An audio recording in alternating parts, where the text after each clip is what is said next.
Hello dear students, welcome to my YouTube channel, the Chanakya Classes. Today we are going to discuss a very interesting poem, Ozymandias. Ozymandias was the name of a king Ramses II. He was known with this name Ozymandias. No, he was one of the greatest kings of his times. So this poem is of the book Communicate in English from Ratna Sagar publication. This poem is for class 8 in that book.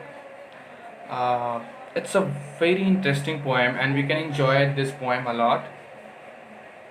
So let's start discussing the chapter. This poem is written by Percy Bysshe Shelley, and she tells that nothing is there which can survive for a long period of time, for decades, for centuries, for so many years. She tells that perhaps it is only the art which has power that it can survive for in the long course of time, for centuries, for generations. She says only it is the art perhaps which can survive for a long time. How it doesn't matter powerful, how great you are, everything can just get destroyed in the course of time. Let's start discussing the chapter. Before starting the discussion, if you have not subscribed my channel yet, please do subscribe and share the link to your friends also, so that they can uh, get also they can also get the benefits. Let's start discussion of the chapter. Ozymandias. This poem is written by Percy Bysshe Shelley, who has written this poem in a very beautiful manner to describe that nothing can last forever. She describes the art has only the power which can last for so many times, so much time, so many years and decades or centuries. But everything, how important you are, how famous you are, it doesn't matter. Everything will be destroyed. तुम्हारा आपकी जो भी फेमसिटी है वो सारी चीज़ें ख़त्म हो जाएंगी in the course of time. लेकिन आर्ट ही ऐसा चीज़ है जो सर्वाइव कर सकता है. Let's read about this poem and enjoy the poem. But before starting the poem, we'll have to read something which is written before the poem. Ozymandias was the name by which Ramses II was known. He was a pharaoh. Here, pharaoh means king, famous for the architectural structures he erected during his rule. Ozymandias was the name by which Ramses II was the name of a king, और उन्हें ओzymandias के नाम से भी जाना जाता था. He was a फेरो, वो किंग थे. फेमस फॉर आर्किटेक्चरल स्ट्रक्चर, उन्होंने बहुत सारा आर्किटेक्चरल स्ट्रक्चर बनाया था, उसके लिए वो बहुत ज़्यादा फेमस थे. Shelley here uses Ozymandias to show how nothing lasts in the face of time and nature. However proud a great a person may be, कोई इंसान कितना भी ग्रेट हो, कितना भी प्राउड हो, वो टाइम के साथ all the cheeses, all the things just gets destroyed. कुछ नहीं बचता. Perhaps it is the art, it is only art that has a power to last and move generations. बस एक आर्ट ही है जो जनरेशन बाई जनरेशन मूव कर सकता है और बहुत दिनों तक लास्ट कर सकता है. So let's read this beautiful poem Ozymandias by Percy Bysshe Shelley. I met a traveler from an antique land who said, two vast trunkless legs of stone stand in the desert. So I met from an antique land. Antique land means जो बहुत पुराना हो. As we know, Egypt में बहुत सारे Egypt is known as the country of mummies. वहाँ बहुत सारे pyramids हैं. So वहीं की बात है. I met a traveler from an antique land who said, मैंने एक बहुत ही एंटीक लैंड के ट्रैवलर से मिला. उसने क्या बोला? Two vast and trunkless legs of stone. Vast बहुत बड़ा, trunkless here the meaning means trunkless means without body and okay. तो मैंने देखा कि एक ऐसा वास्ट बहुत बड़ा लेग्स है without upper part of the body. वो पत्थर की स्टैचू है जो पड़ी हुई है कहाँ? Sand in the desert. Near them on sand half sunk shattered visages lies whose frown and wrinkled lip and sneer of cold command. Okay, so near them, उन legs के पास on the sand, half sunk, आधा डूबा हुआ shattered visage है. Visage मतलब face and shattered. shattered visage, its meaning is also given broken face. Shattered मतलब टुकड़ा, टूटा हुआ, visage मतलब face. So वहीं पे उन जो trunkless legs हैं, you can see here. Wait, here you can see this is the face, right? And this is the leg which is trunkless. No, तो यहाँ पे एक visage, एक shattered टूटा हुआ face गिरा हुआ है, which is half sunk in the sand. आधा डूबा हुआ है sand में. Whose frown is an expression of anger, गुस्से का एक expression देना. And wrinkled lips, a sneer of cold command. Sneer किसी की तरफ देखना, and cold command. Cold मतलब बिना feeling के किसी को rudely command देना. Tell that its sculptor well those passions rate, which yet survive, stamped on these lifeless things. Okay. So ये वहाँ पे उस ट्रंकलेस लेग के पास एक शैटर्ड विजेस, टूटा हुआ फेस, ब्रोकन फेस पड़ा हुआ है.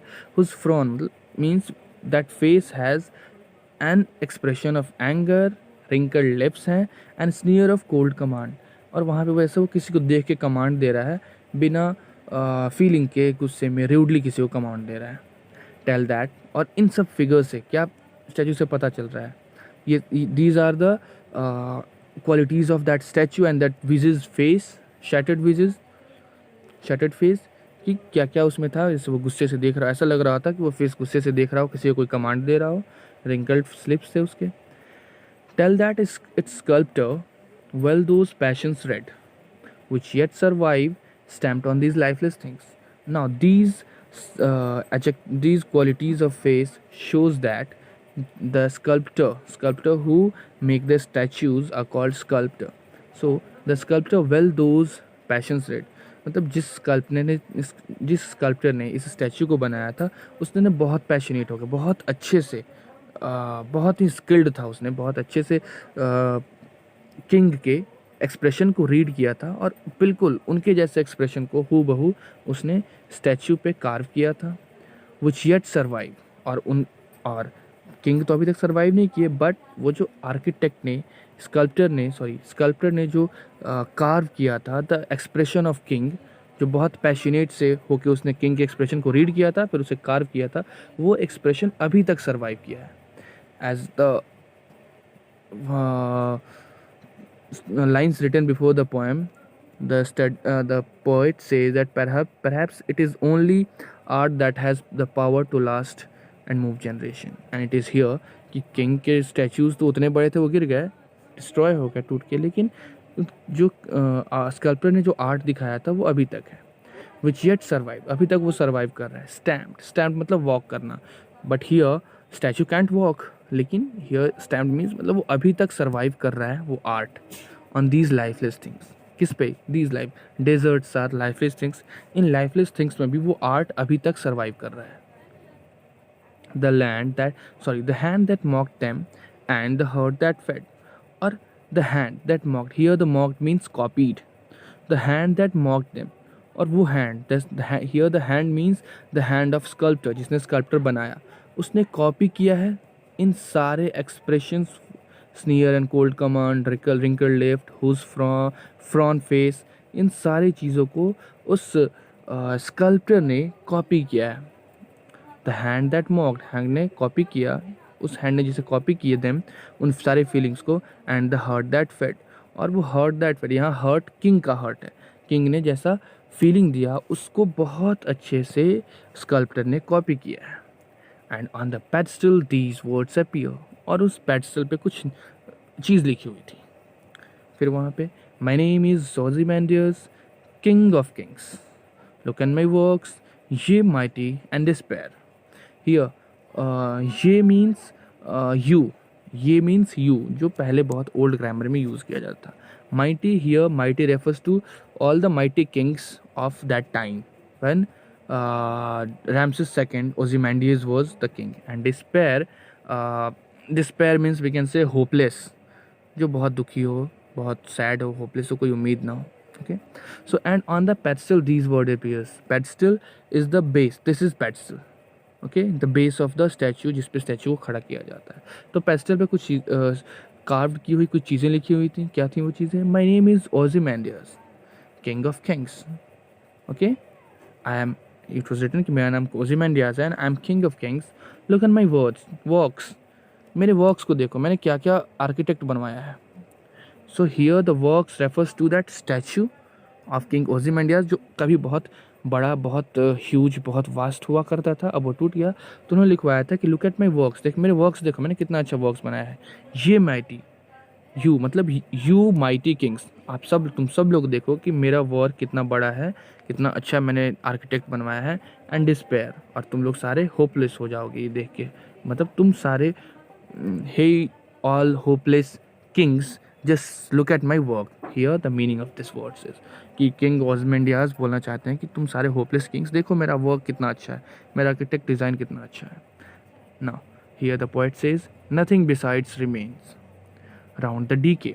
डीके मीन्स टू डिस्ट्रॉय होना. नथिंग बिसाइड्स, कुछ नहीं बचता जब डिस्ट्रक्शन स्टार्ट होता है. तो आप द कॉलेजल रेक, कॉलेजल मतलब बहुत ही बड़ा, wreck destruction, huge destruction.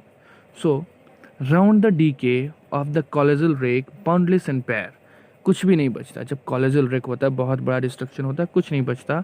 Boundless and bare, limitless, bare जिसमें कुछ नहीं हो, बिल्कुल लाइक इन डेजर्ट कुछ नहीं होता, कोई वेजिटेशन नहीं होता. So of the colossal wreck, इस कॉलेजल रेक में कुछ नहीं बचता. Boundless and bare the lone and level sand stretches far away, वहाँ पे बस उस स्टैचू के सामने क्या है, बाउंडलेस लिमिटलेस सैंड है जो बिल्कुल कहीं ख़त्म भी नहीं होता. बेयर, उस पर कोई वेजिटेशन नहीं है, बिल्कुल वो खाली है. The lone and level sand stretches, वहाँ पे अकेले बस स्टैचू पड़ा हुआ है. And sand stretches far away, और बहुत दूर तक जहाँ तक नजर जाती है. Just there was sand and sand and sand only. Okay, so this was all we have to study about this chapter, and we have studied it well. I have also uploaded the link for the exercises of this chapter in the description box. You can download the exercises of this chapter in the PDF form from there also. Thank you.